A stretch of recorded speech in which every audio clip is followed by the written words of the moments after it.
This show is a member of the Sorgatron Media Podcast Network. Find out more at sorgatronmedia.com. This show is brought to you by Slice on Broadway, supporting Pittsburgh podcasting with the perfect pepperoni pizza. Production services by Sidekick Media Services. And listeners like you, supporting us at patreon.com/AwesomeCast.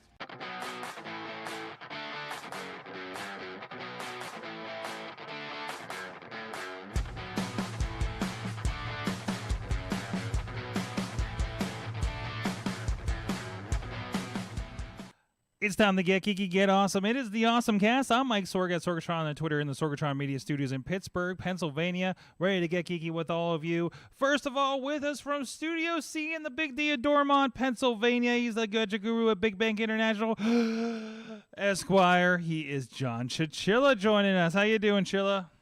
Good. Just back from the beach. Just back from travel was a mess, but other than that, the beach was great. Oh boy, yeah. I'm glad I wasn't on the road this weekend for once. Also with us from Studio K in the MK, the MR, the McR. You can just call it Crazy Land because it is kind of crazy. Welcome land, to Crazy Land. It's Crazy that. Kraus is back with us. Hi, how's it going? With his sweet glowing Death Star in the background. Yeah, I had to turn it on just for you. Awesome, man. We already got plenty of people in the chat. We got Amanda out there on the West Coast and Potter with us hanging out here. This is a very Pittsburgh, if it's for first time, it's a Pittsburgh-based tech podcast. And we like to get geeky with you guys. And let's get started with our awesome things of the week. Jeez, Chilla, you have the biggest show off. You have the biggest show and tell of the week. What do you got going on? I do. I figured Kraus would have had the biggest show. I said Kraus. I meant to say sorry. Kraus. Sorry about that.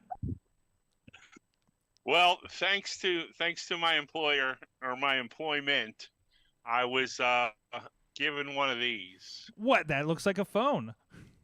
No, but it's magic. It does. Oh, that's a phony phone. 3 phones. Yeah, it's the and I will tell you right now, I have had this for all of 6-7 hours. I unboxed it this morning, so I'm just starting to dig into it. But I got to tell you right now, I am pretty impressed. Although people that have folding phones, I would like to know: do you eventually not see? I don't know if you could get the it crease. on camera. Yeah, there's a little bit of crease there. There's just a little tiny bit, and don't get me wrong, the screen is beautiful. Let me see if I can bring something up. It's a beautiful screen, but I don't know. We'll see. I like the jury's still out, but you can see how prepared I was here. Photos. So what are the big takeaways? So which model is this again? This is the latest, the Z Fold 5. That's the Samsung Galaxy Z Fold 5. Yeah, notice what it says on that page. What does it say on that page? What's the button say? Pre-order now. What? Oh, pre-order now. Wait a minute. You got this pre-release. Yeah, so... You're sure you're not on an NDA or something? No, they didn't tell me I couldn't talk about it. Okay. They didn't say I couldn't show it to people, so... Okay. I don't believe I'm breaking any rules, but you can see there's a screen. It's a beautiful screen. It's, nice picture. The camera's probably not doing it justice, but it's a great phone. And, what I've seen so far in the little bit of time I've had it, I really like it. So, I mean, it's a Samsung. They usually have pretty killer displays. So I'd say, you're probably in good company there. This is, I can tell you for reference, if you've seen the S23 Ultra, that's the one with the stylus. I also have that phone. I prefer this one because it's just a little more narrow, and so it fits in your hand better when it's closed than the S23 Ultra so far. That's the one thing I've noticed for sure. It seems like an especially vertical phone when you have it in fold mode, right? Oh, yes, it is. Here, this is the iPhone 13. Okay. And you can see. Hold that up there. Okay, now the iPhone 13 is smaller, but it's you also not have as tall. You have a case on there too, so But yeah. Okay, so it's a little taller than a 13, and that's a regular 13. Yeah, it's correct? a little narrower than a 13. Okay. Yeah. But so far, it's I'm very I'm impressed. The cameras are very good. Mm-hmm. You know what I've taken with them so far, and it's neat. You know, it folds, it does all this stuff. I think if this was my daily driver, I probably would no longer need a tablet. Mm-hmm. Yeah, that's pretty. I do have an iPad. Yeah, I have an iPad that I have around all the time, and if I had this as my daily driver, it would probably just take the place of everything. It does look like it would at least replace like an iPad Mini, if that was something that you were willing with. Yeah, I always call this this is my couch computer. Okay, is so your you iPad. know what I mean? Yeah. That's where I use it the most. Is that a full size iPad, or is that like the extra large iPad? No, that's the regular, just iPad. Which model is this one? Wow. So this is the who knows number wise at this point, but it's iPad 9th gen. So it's a 9th. It's just a standard iPad 9th generation. The 9-inch kind of version. That's typical. Or these 10 days. inch. Yeah, 10-inch. Yeah, ish. And so don't get me wrong. I do a lot of work on there too. You know, because I can get into my work email and I can do all the work stuff. I can take meetings and all that. But primarily, what I use the iPad for, the wife's watching something on TV that I don't really care all that much about, so this allows me to get to the internet. You know what I mean? But I think this would 100% replace that. So other than the bigger screen, like what all are you kind of getting out of that? Like, I'm seeing kind of like the fold over Netflix thing. I've seen other ones where people kind of like, put it as a clamshell kind of deal, so the bottom part's a touch keyboard to do a little bit of work and stuff like that. I know you haven't dove too much in there, but yeah, you can do the whole split screen. Like you can, bring up 2 apps at once, so you can multitask. Like you said, some people I've seen where they'll have a video running in a corner, maybe YouTube, and they'll still be working on something, or like again, I haven't dug into it a whole lot yet, but from what I've seen so far, it looks pretty good. Are you going to attach a mouse to it like they show in this example picture? Maybe. Why not? I have a Bluetooth mouse. It shouldn't be that difficult, right? Right. You could get like a combo mouse keyboard and hook it up Bluetooth. It'll take. Whoa. Yeah. Hello. Actually, one of the things I'm really interested in is Game Pass. Okay. You know what I mean? Yeah. That could be very interesting. Streaming cloud Game Pass, you mean, right? Yep. So that's a nice big screen. Hook up your controller to it. I mean, it's very nice on my even just on the iPhone 13 Max Pro. So right. I mean, I imagine it'd be even better on that thing. Yeah. Have you hooked up your Xbox controller to like your iPad and done cloud? I have done some cloud, but mostly with the phone. Yeah, I've only really done it with the phone. Same here. But I've done a little bit of iPad because sometimes it's a little stronger on the Wi-Fi, I've noticed. Yeah. And definitely, like, I have a controller sitting by my work computer in the back if I want to pull something up, if I got to kill some time, which is unfortunately not too often. But no, it's been really nice for that kind of stuff. It's been so bad because most of the stuff I'm playing on there is Assassin's Creed, which I own, but then it's on cloud, so I can play it anywhere. So, well, I also have the what's it called? The controller that goes around the phone. With the Razer.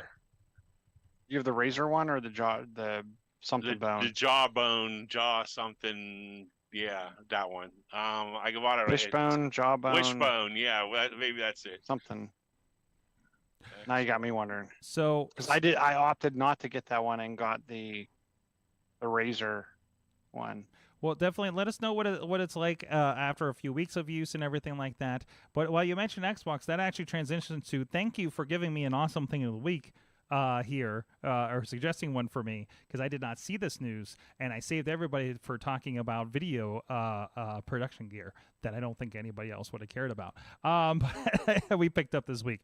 So Kraus, you shared with me this article I'm very, very excited about. Apparently, Hasbro has alluded to they want Microsoft and Xbox to bring back Activision's Transformers games.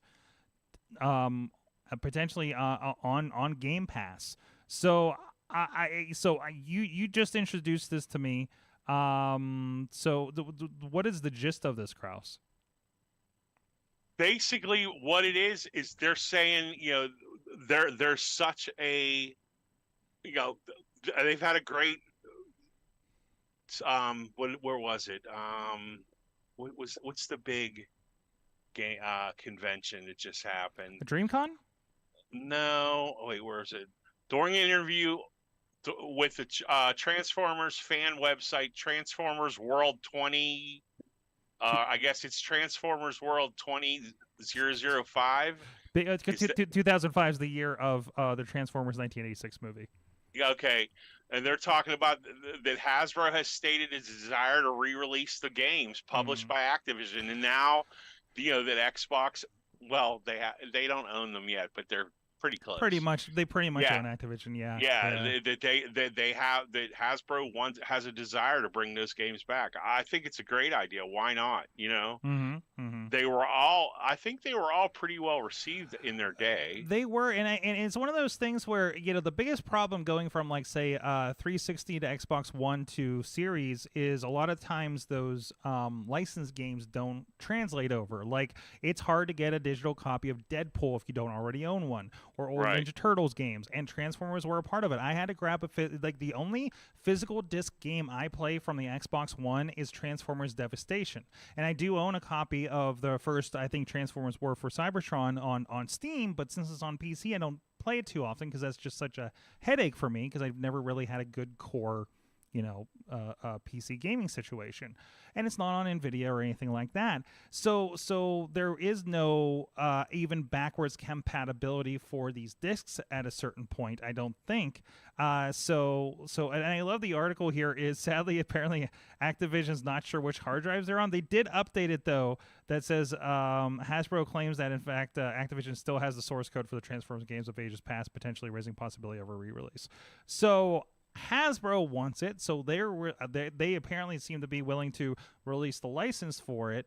Right. So hopefully, and they probably own everything that revolves around it, so that would take all the legal part of it. Well, it's away. A little bit of like how much of the game. I think it's a little bit of how much of the game itself belongs to the studios and the developer, and then and then you license the Transformers on top of it, right? So. Yeah. That makes a lot of sense because those are very good, and I think games that still hold up. I still love playing the Devastation game, which is a very Transformers G1 style, animated-looking, cel-shaded kind of game. The War for Cybertron games, I think it's Fall of Cybertron and War for Cybertron. Fall of Cybertron, War for Cybertron are the two original games, the sequels to each other. But, they were very G1 inspired, but pre-Earth. So, that whole like very Cybertron kind of thing. They were good kind of action platformer, kind of games. And I think they still would relatively hold up today upon a re-release or anything like that. So, they wish to re-release several of the Transformers games published for backwards compatibility to the Xbox Series consoles. So bring it on. I would definitely they are noticing that list of games published by Activision also includes a Transformers the game based on the first movie, Transformers Revenge of the Fallen, Transformers Dark of the Moon, and Rise of the Darkspark. I think those last few all based on the movie franchise. So, kind of give and take there. If you've played those, I think I own a couple of those for the PlayStation 2 I picked up in recent years. And they're interesting. They're fine enough, but definitely once you get to the War for Cybertron and Devastation games, that's where it's really good stuff. Oh, I agree. Why not? Bring them on. Anything coming to Game Pass, I'm all down for it. Absolutely. And the Game Pass will be an extra bonus. Like, for sure, right? So I just want to be able to not have to play Devastation only on my Xbox One that has a disc drive, right? So, like, I want the digital version. I want that to definitely. So Activision's comms lead has denied Activision lost the source code. in an update to this article. So yeah, so there's been some back and forth apparently to all of that. So hopefully this gets sorted out for Transformers fans out there, because we are all super strong now after 2 in a row decent to very good Transformers movies. And I've been watching the old ones. Oh man, did they pick up in the last couple. I forgot how much we tolerated on the old ones. But no, looking forward to this. I hope they do. This is good news. This is good news. I want to share this with Katie while we're at it. Hopefully she drops in here. But no, good news. So Chilla, what is your awesome thing of the week? My awesome thing of the week is a little more simplistic. Just getting back from the beach, we actually found ourselves wanting audio while we were actually down on the beach, but didn't want to lug anything rather large around. I think if I remember way back in the day, what was the guys that did the movie reviews? Does this hold up? Mm-hmm. Is that it? They had that huge, ginormous speaker that they lugged around. This is a tiny speaker. It is the JBL Clip 4. What I liked about this is we actually clipped it up under the umbrella. Mm-hmm. So like when the umbrella opens, like the metal pieces that hold the umbrella in shape, like we were able to just kind of slide this up under there and hang it right it's a nice in the little umbrella. Clippy thing on it. I like that. Yeah, and it actually, I didn't. All the shots are people at the beach too. Oh, really? I didn't notice for the most part. Yeah, look at this. You put it on your belt loop. It's waterproof. Mm-hmm. It's not overly large. But what I did like about it was I could leave my phone like in my bag and not have to expose it to sand and whatnot. Mm-hmm. There's your typical play pause button, and your plus minus for audio volume worked extremely well. The clip's great, and then I don't think we probably used it for more than 6 or 8 hours, but it does claim 10 hours of playtime on a single charge, and I can tell you that small, that's impressive. We made it at least. I would say we probably made it at least about 8. So. Nice. It definitely holds true mm-hmm. To the claim of, well, it at least holds close to true for the claim of 10. So like I said, super happy with it. I would buy another one as long as obviously this one doesn't break and it's not some actual issue with the device. But it was super easy to pair up. And worked through the entire trip. And if it does break, hopefully you got the 3-year protection for $8. Yes, there you go. That they have and maybe by then the Clip 5 will be out. So I've definitely learned to get the protection that they provide through Amazon. I have not cashed one in yet, but I've gone through, like if I buy from Best Buy, Walmart, I go ahead and get the protection anymore. Well, you know what I do, like it's taking a lot of expensive hardware, throwing it in a car, and then setting it up places, and I've gone through I don't know how many monitors and stuff. So it's just like, you know what, I'm accident prone. Literally, I watched somebody drop a $600 box we just purchased the other day. So it works fine. Thankfully, it's all solid state, and nothing seems to have an issue with it. But if that thing should fail sometime within the next 3 years, we're covered. So I think we're pretty good, because I think this is all accidental damage and things like that. So and that's basically anything electronic, it seems, they are offering that over on Amazon. So, and if anybody does have any experience with the Assurian protection that they are doing here, let me know. I would love to hear people's experience of it. Does it work? Is it just you just turn it in, just like you do an Amazon return? I would hope in the long run for a replacement. So whatever that case may be. But anyways, John, for it being so small, was it loud enough? Oh, it was definitely loud enough.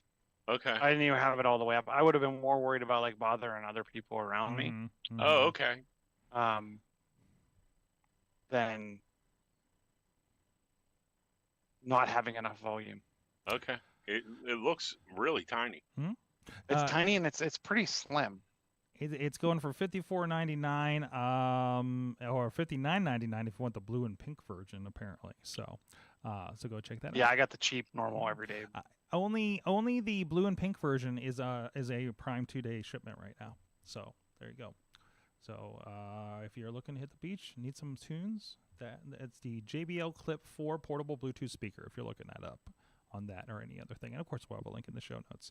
Very, very cool. Hey, and also very cool. Thank you everybody that does support the show. Thank you guys for, hey, you can communicate as well. We're at AwesomeCast.com, SorgatronMedia.com for all the links for the show. And of course, you can subscribe to us on your podcast reader.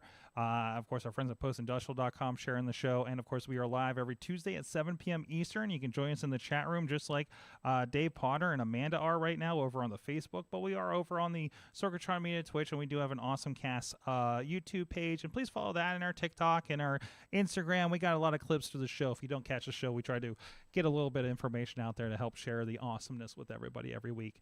And thank you everybody that does support the show directly through our Patreon page, patreon.com/awesomecast. It does help us pay the bills for the podcast, and hopefully work on a few things to help spruce the show up a little bit here in the studio, a little bit extra here and there, new mic covers or something like that, right? Thank you to our friends at the Coffee Club level, Matt Weller and Cynthia Klosky. At the Fan of the Show level, Michael Fedori and Dave Potter, spouse of Ruth's Jewelry Affair at Ruth'sJewelryAffair.com. We also do have a lot of times an after talk segment where we talk a little bit. A lot of times it's whatever productions I've been going through and get into some of the technical nitty gritty. Holy heck, what happened to me this weekend kind of stuff, where we talk some extensive on some of the trips Katie and I have been taking on or playing with, and things we don't want to talk about on the show or at length that we think are going to bore you. So tune in there and get that extra little awesome after talk as well. Patreon.com/AwesomeCast. Let's get into some more stories here. What do you guys want to get into? There's a lot going on over here. I love the controller one. That's actually really cool. Oh, the you can fix your controller? Yeah. And I find this handy because one of my Xbox controllers is getting a little bit of drift, like the up on the stick. Because I'm like, why is my guy in Street Fighter continually jumping? So like that. This is, and I'm like, okay, is this just a $50 paperweight, or can I actually like get this fixed up? So apparently, according to The Verge, Microsoft's repairability push now extends to Xbox controllers as well. They have first-party repair kits, instructions, and videos to fix standard and Elite Series 2 Xbox Game Pads. I'll have to see which one I'm having a problem with, which is great since the controllers are retailing for starting at $60 up to $180. Yeah, I'd want to fix that too. And there's a nice little video about fixing your Xbox controller officially from Microsoft, so you can go hop in there and see how hard that is, see if that's a little scary for you or anything like that. It's fixing the analog stick is my concern, so that's I'm worried that's a little bit of an issue. I don't know, and again, I don't know if it's the stick itself or if there's I don't know if there's a way to kind of recalibrate it or something. So I'd be interested to see about that. And also, yeah, my character seems to wander in Assassin's Creed off into the woods and into a wolf's den or something. Look at the. So I'm very interested in this, and something that I was going to say before I even noticed the image. Go to the image below the video. The diagrams here? Notice something about that? Those are Xbox buttons. Or those are PlayStation buttons. It's a PlayStation DualSense Edge stick replacement diagram. Those controls and that's what I was actually going to say was I'm interested, and I hope they do something like this a little more official from a PlayStation perspective, because the one thing that really bothers me about Sony PlayStation controllers is there's no removable battery. Mm-hmm. And the fact that I have Xbox controllers that I've had for many years and still work extremely well, but I can't imagine if they had a non-removable battery pack. Okay. By the way, the picture isn't an illustration of the Xbox situation. If you see the paragraph below, we do talk about how Sony's released their DualSense Edge, which is a $200 gamepad that competes with the Elite Series that Xbox has, and that one comes out of the box with stick modules that can easily be replaced. So they're talking about, this is the comparison. Okay. You can replace the stick modules of this, and that's what we're seeing in this diagram. This is not. It's weird how they put this article together. I agree. So, because especially since they're talking about Xbox controllers, and all of a sudden they showed this before the paragraph about it. So, but no, so that's Sony's answer to this is I'm going to sell you a $200 thing that has replacement parts. So that's modular. And but that's not far off from the Xbox Elite. Those controllers are they did the same thing. 200. Yes, but they're not. But so they're letting you repair them versus, hey, they're modular, just buy a new stick, right?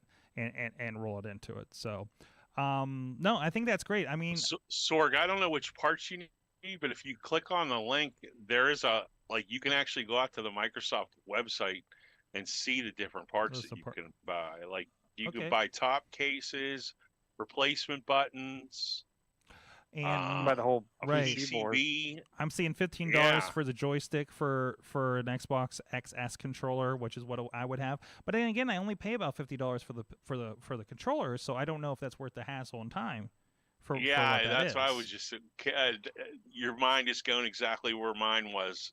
Like maybe is it worth yeah, it's like I guess for an experiment or something like that, but I'm not that level of tinker. Now my brother, on the other hand, he's had a history of repairing and resurrecting Guitar Hero guitars. So he has that little bit of like, I want to open up the controller. Listen, years ago, I decided I want to never open a computer again and started buying Macs. So, like, my brain has shifted beyond that. Like, I want to open up this thing. Now I'm like, oh, God, I don't want to open up this thing because I don't want to mess it up because it's all analog and everything, right? So, but if you're telling me that that's the module and I can take that, watch this video, and probably and this is iFixit I'm looking at right now with a lot of these, and it's got DualShock 4, Xbox One. I love this. Actually, this controller joystick is apparently usable in both a PS4 and Xbox One game console controllers. So, and here it fixes issues like drifting, unresponsive joystick. That's exactly what I'm having a problem with right now. And it's so funny because I have an original, super beat up secondhand Xbox One controller that still works great. Even looks like the top of the stick's kind of half broken off, but it still works smooth. And then, but anyways, I think I just dropped this one or too many times or something like that, right? So, it falls off the couch or the counter or something like that. $200 and the $200 controller is why I don't play games. You don't need, listen, unless you're a Super Street Fighter 6 Pro, you do not need the Elite controller. This is for the people that are spending 6 hours a day on their console, okay? You need, and again, $50, $60 is the typical, and that does seem expensive. There are cheaper ones I would probably be fine with. I don't know. I don't think Mad Catz makes controllers, but I bought a bunch of Mad Catz for GameCube and Dreamcast back in the day, and they were the best ones, right? So, but yeah, no, I think that's really cool that Microsoft is pushing towards that, is letting repairability happen on these consoles, at least the controller side of things. So. They say this is the push for repairability. I don't know much else about what that push has been historically. Are we talking about are they doing any repairability with the consoles? Or are we talking about Microsoft hardware otherwise? Are you aware? I know. No, I know they did something with Surface, didn't they? The Surface is repairable now. Okay, that makes sense. Portions of it, they have all the SSD used to be soldered on, and now it's removable in the newer Pro lines. I mean, I can't imagine. Well, they were all glued shut too, right? Wasn't there a big thing where it was very hard to even just get them open, let alone actually work on anything? Well, I mean, Apple's been like that too. Apple's been less and less repairable these days. Everything's on one. If something goes wrong on your board, it's the entire board, right? So that's the reason I have a Mac Mini from a few years ago that never got repaired, because it's just well, that's everything. You're basically replacing the entire computer. Same with my MacBook, an old MacBook that I have. So, everything from the hard drive up. So it makes it cheaper, better margins and everything that come to you. But definitely you could run into some problems there. So, jeez. What else do we have here? Have you seen Amazon's virtual health clinic? Are you ready for this? I have not. Did you see they're going to release some kind of radio thing too? A radio thing? It's like an audio streaming platform, but it sounds more like... You mean like Audible? It doesn't sound pre-recorded.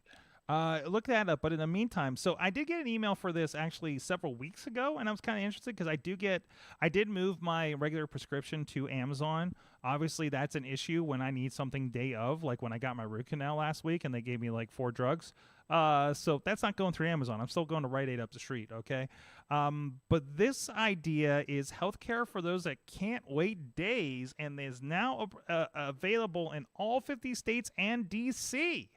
So the promise is to quickly treat common conditions within 24/7 video visits and messaging, according to this.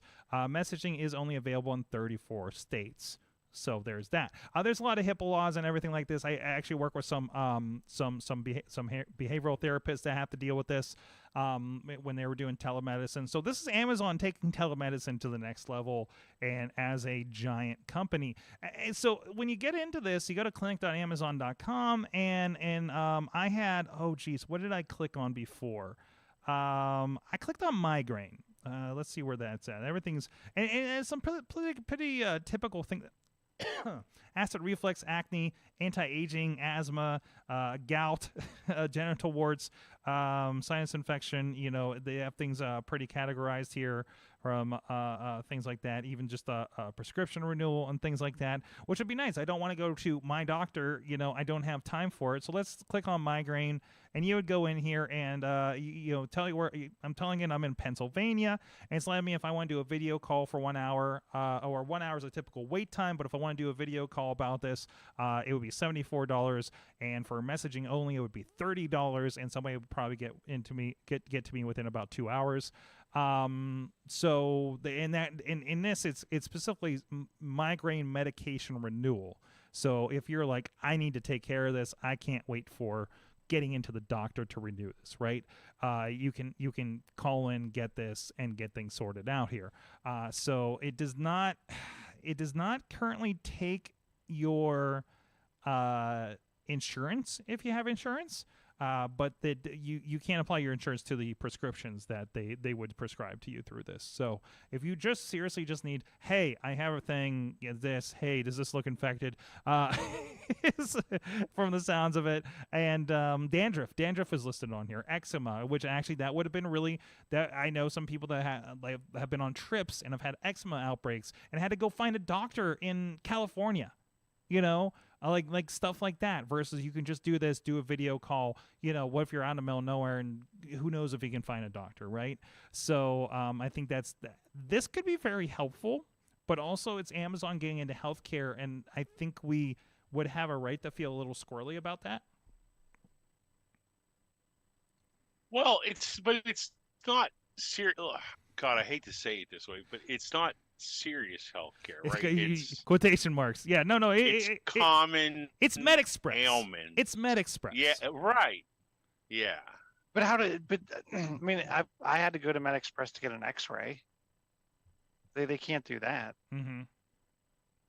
So I feel like it's like one step down below MedExpress. Right. Well, listen, I've gone to MedExpress when I've had an issue, and they would get to a certain point and says, okay, this is more serious. We're sending you to the hospital. Right, so it's that first line of defense. So worst case scenario, hey, I got this, and this going on, and you're going to just get a doctor that says you need to go to the hospital right now. Call an ambulance, get somebody to get you there. You know, like I think that's the level we're at. It's this like low level health care that I should not have to go to an emergency room. I just need something taken care of. You know, like when I was having the problems with my toothache, you know, it was the 4th of July and I couldn't get anything except for like on the line with the Pitt Dental School. And they said, no, yeah, keep taking ibuprofen and this. And like, it's going to suck, but you should be able to get through it until you can talk to somebody. Then I go see somebody the next day and all they give me is a recommendation to go to somebody else that takes me 2 weeks to get to. So like, if all that could just happen on a call, then we're good. I think it is the video chat version, and even MedExpress offers this sort of service where you can just call up. Actually, I think somebody in my household has used that recently, or something similar to that. There are other services like this, and this is just Amazon getting into it. So, go ahead. Wait. First, Podner says, my concern about Amazon Health would be if you need to be in a hospital and need to share info between Amazon and the regular doctor. Ideally, if they're dealing with health, they're going to have to be HIPAA HIPAA compliant, correct? So hypothetically, and they could get in a lot of trouble for this, and whether they do or not, if you're reading, I've been reading the Walmart Amazon book that just came out a few weeks ago, and sometimes they do interesting things with data, but they really, really can't mess around when it comes to health data like this. So you have every right to be concerned, but also I think there's some guards in place that should keep them from overextending in the situation. Sorry, Chilla, go ahead. Two things. I wonder if this means we will get pharmacies and Whole Foods. Like, there's no pharmacies yet. I don't think so.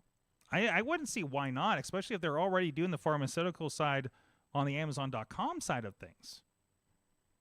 That seems like a next step. It definitely seems like I'm trying to think, like in the South Hills, right? We have the Whole Foods that's down by South Hills Village, kind of across. It's like the only Whole Foods I've been in, but usually because I got to pick up a package. I don't think I'm fairly confident there is not pharmacy in there. Mm-hmm. Secondarily, I am not getting an operation from a drone that flies in. Like, I just envision, like, because you're in the middle of nowhere and you can't get a hold of someone, so I just imagine this drone coming in like the interrogation droid in Star Wars. Yeah, here, let me give you a shot. The thing is, though, John, why would they put a pharmacy in Whole Foods? Isn't the idea that they have the remote pharmacy and then they, 2-day ship you your medication? But to the point of, if I needed something now and I was away, rather than looking up like whatever and then maybe it's the same thing, I don't even know. What's the equivalent of MedExpress in Nebraska? Mm-hmm. Oh, and that's the thing. There's different brands of them in different areas. I've noticed while traveling. So if I could go to where I'm comfortable, which is Amazon, to order something or to request something, and I could go pick that up today. Mm-hmm. And depending. Oh no, that's a good point. Yeah. Or it could come to a locker if you're. I mean, for me, I keep thinking traveling, right? Having access to services while you're traveling, because you could be someplace that does not have services, or I don't know what I'm from so-and-so. I don't know what MedExpress is because I don't have it in Nebraska. We have Med Clinic or something, right? And I've seen, like, to me it looks like off-brand MedExpress, but it's whatever the local chain is of these, and there's plenty of these. AHG has these clinics now. UPMC has those. And if you don't live in the greater Pittsburgh area, that's all Greek to you, right? So it's whatever Ford Health Clinic or whatever, if you're in Michigan or something like that. So Heritage System, if you're up north in Beaver County, Heritage Valley, maybe, whatever it is. But, so this brings this is the Walmartization of that idea for telehealth, MedExpress-y kind of stuff. So even we're saying MedExpress, and people, listening somewhere else probably have no idea what we're talking about, because I don't know how widespread MedExpress is. I think they're pretty big, but they're not everywhere. So, anyways, is it a Kleenex? Is it a Kleenex of medical places? I don't know. I don't know. COVID shots by drone sounds interesting to me. COVID shots by drone, show title. So as we consider that scary future, let's see what else is going on here. That's maybe hopefully not quite as scary. What is going on with the Lenovo has some new Windows gaming handheld coming? You love these, Chilla. I do love these devices, and I'm interested in it. I did not notice this until just now. Mm-hmm. Looks like it has an 8-inch display. It's using an AMG. And the Lenovo Legion series is a pretty well-known game video game. Right. It's their gaming line. Yeah. Yeah, but so is Asus ROG. Mm-hmm. Yep. Yeah, and I think they're having all kinds of problems. Oh, really? Yeah, they're having like overheating problems. Oh no. In the SD card slot or something. You definitely don't want the 1.0 of these things. I would agree. Let them work out some of the bugs. I mean, I will say as a Steam Deck owner, I am extremely happy with the Stream Deck, where if there was a really good Windows device that came out, I'd probably be tempted. And the interesting thing was, and someone's messing around with it that I saw online. Is it Asus or Asus or however we pronounce Asus. the A one? I was very poignantly told Asus when I brought it up, Asus. like somewhere this week. So in the Asus line, if you look at their 2-in-1 tablet, they actually sell like another supplementary. It's $1,000, but they sell a supplementary device that you can plug into that has multiple USB-A ports, multiple USB-C ports, HDMI. It has a slew of other connectors, and it has a dedicated high-end multi-gig GPU in it. That's where I think these get interesting, because to me, this gets you back. Kraus will appreciate this. This gets you back to the concept of like what Pocket PC was supposed to be. Like I can take my compute with me, and I can kind of dock it, or I can do whatever when I'm away, and then make it bigger when I get home. That's where I could see buying one of these, and this is my PC, and I just come home and throw it on a dock, and it's still my PC. I just have all of the power and additional peripheral. Because I'm guessing these things by now can at least run a single 4K monitor and a number of other things without the fans, without them melting. So I'm curious. So you're looking at this super small form factor. We had a story last week about the Nooks, which the Intel Nooks, which I have, and that's what I've been using for my graphics computer. I have one installed in the switcher computer rack system that we take for video gigs. Have you been looking at Asus is apparently taking that over, that Nook system, which I guess is a compute platform. I guess in the long run you might have been talking about. Are you looking forward to see what's coming out of those kind of ventures? I don't know how much you've been looking at the Nooks. Yeah, but I guess where I find it is like I would be more interested in. Let me talk about this for a minute, and I'll try to find the link for you. I'm more interested in the portability with the screen. You want that full thing. I want the full thing, but I want the flexibility that when I come home, I have like the full thing, and that and more, right? Like, I agree. With the Nook, right? Like, unless you get, and I'm gonna put this link maybe. Oh boy. When you're switching between Mac and Windows all day, it makes them copy paste commands all. If you don't know, here's a picture of what a Nook looks like. Again, it looks like it's kind of just a Mac Mini looking compute system. They do have laptop kits as well, but it's like an all-in-one PC board kind of situation. But it's a full PC board. Look at the Nook kind of thing that I put in, which I think is an interesting concept, right?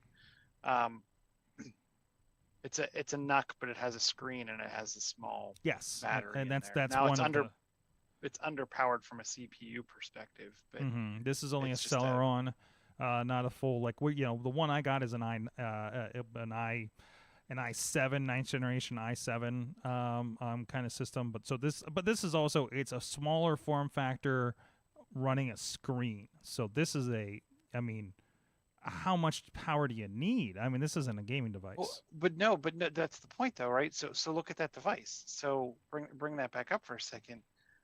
It's a Nook with a screen and a 5-hour battery life. And oh, by the way, you plug it into a USB-C hub or just plug in a USB-C power to it. It has 2 HDMI ports. It has a gigabit Ethernet. It can drive. Hold on a second. Dual 4K monitors. Roll me back 1 second, because this picture they're showing of her putting it in her back pocket, that's a Windows 8 screen. That is a Windows 8 screen. So, but still, it says it runs Windows 11 on this thing and everything. But so you're saying like this thing plugs in, it could be your full feature PC. Right. Obviously not for you, not for me, but no. Like the average person.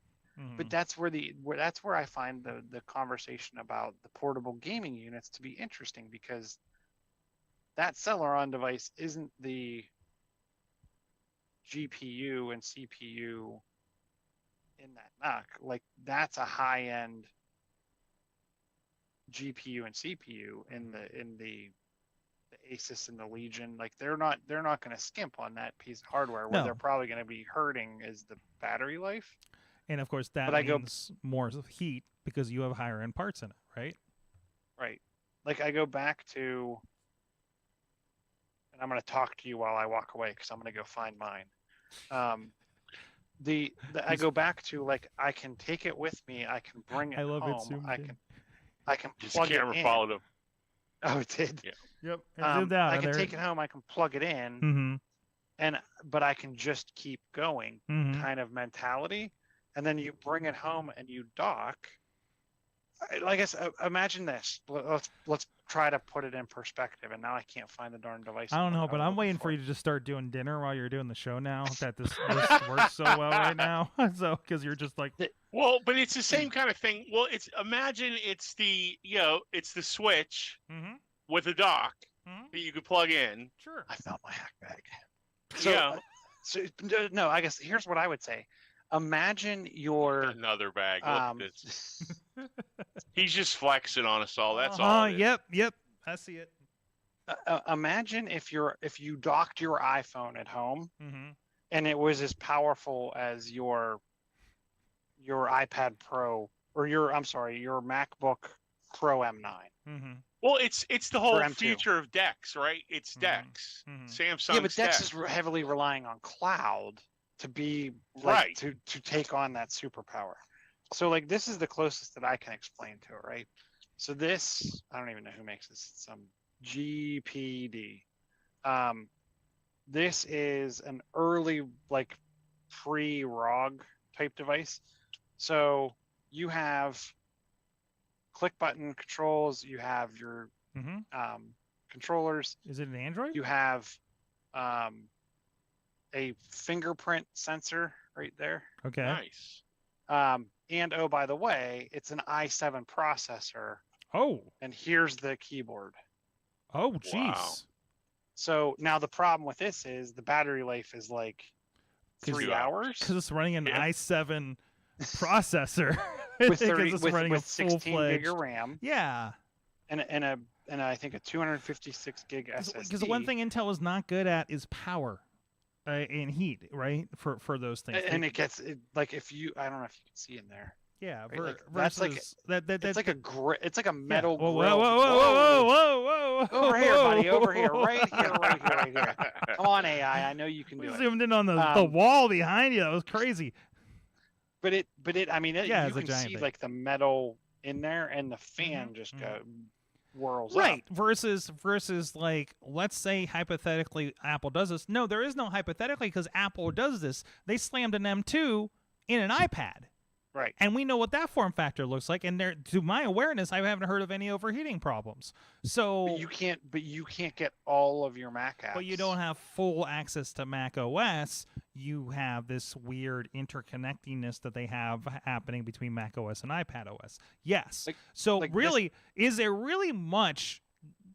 So the biggest thing is like we are almost have this, but we haven't been allowed to use full power on the full power silicone on Apple devices. Intel says, please, let's do this, but we just don't have good silicone that will not melt or have giant heat sinks and stuff, or have any actual battery life. Like, both sides are coming at the same problem in such wild angles but nobody's meeting the full-fledged thing, right? It's really fascinating. Or no, and Apple seems unwilling to. At this they point. seem unwilling to, and I don't. I'm guessing it comes down to the background processes that run on a Mac and the desire to sleep everything on iOS is what has made iOS. Sorry about that. Work so well. It's really fascinating to see how now everybody can take a look at this AI controlled webcam and decide if that's what they want. So.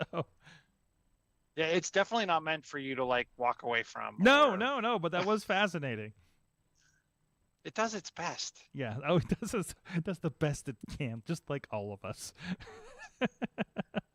But like this device has a USB-C port on the bottom of it. And it has a USB-A 3 port on the top of it. And I can plug this into a dock. Yeah, and have a full all of my computer. peripherals. Now, I don't know. Can you hear this? I think I can. I think I can hear that through the Zoom. Is it full Windows, John? Yeah, it's full Windows 11. In fact, it's getting Windows updates right now. Oh, awesome. Oh boy, and that's those. But that is the dream. Let's be honest. And those are the kind of devices I would love to have on a shoot.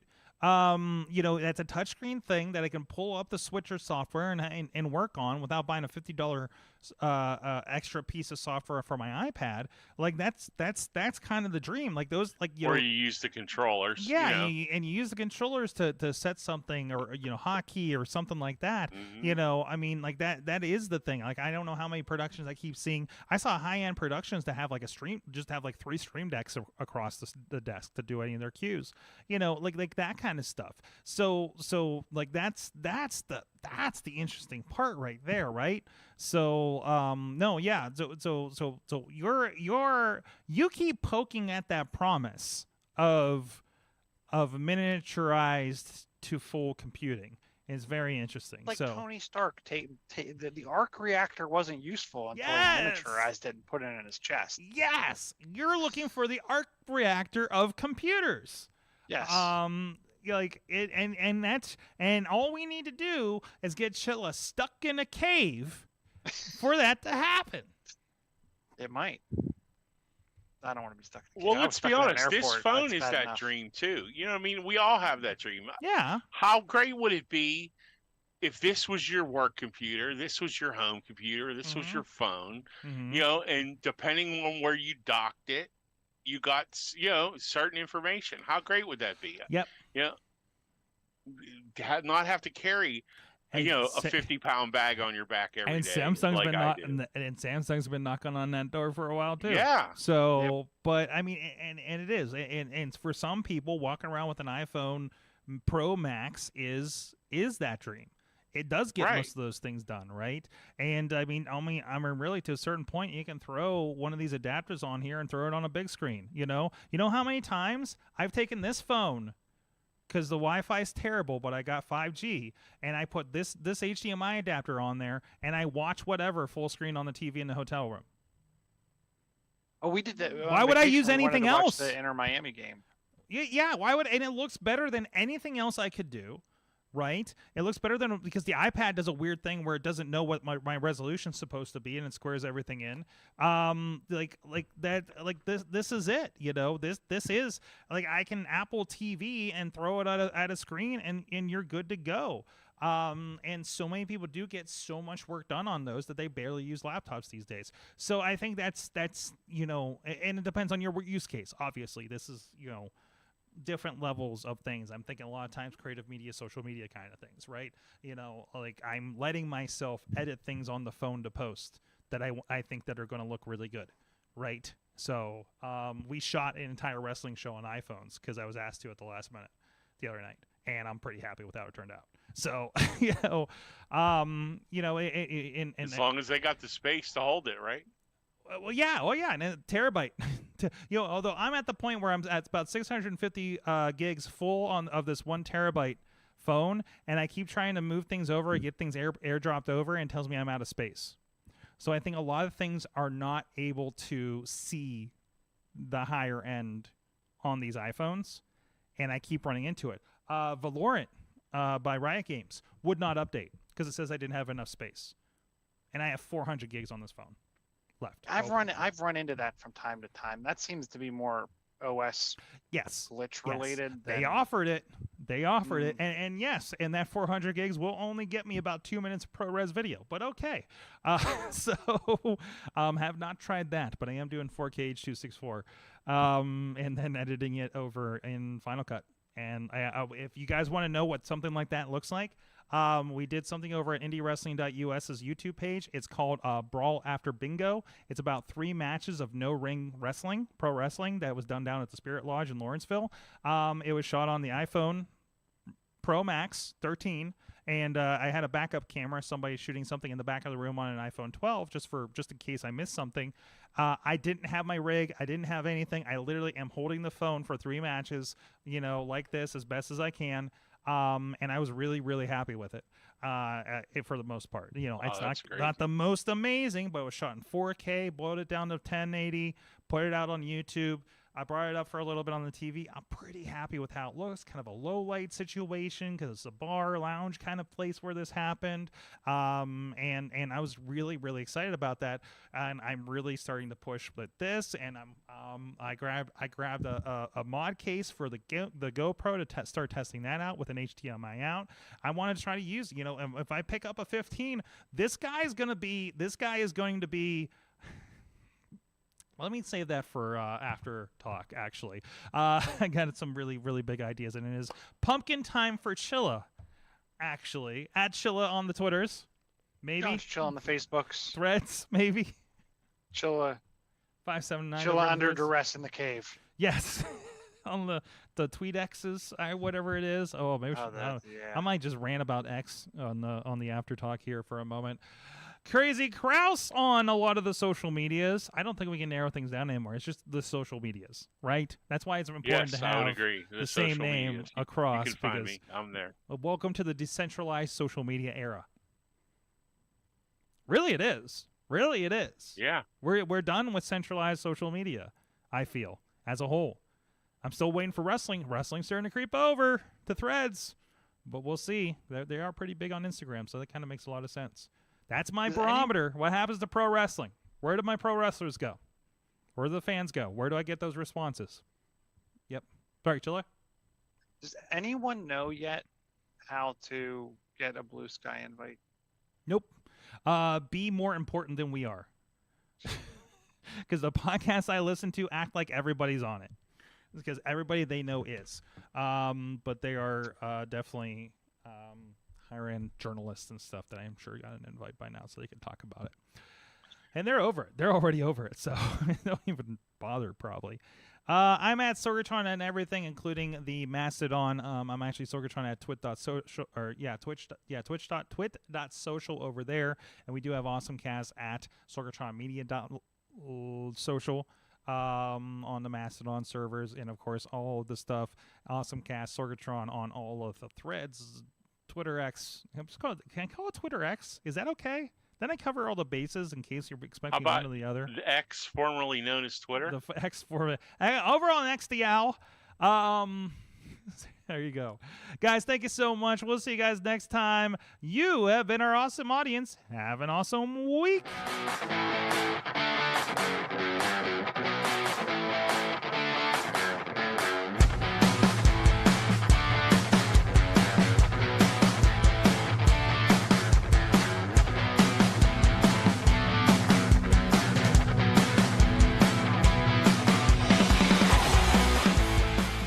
This show is a member of the Sorgatron Media Podcast Network. Find out more at Sorgatron.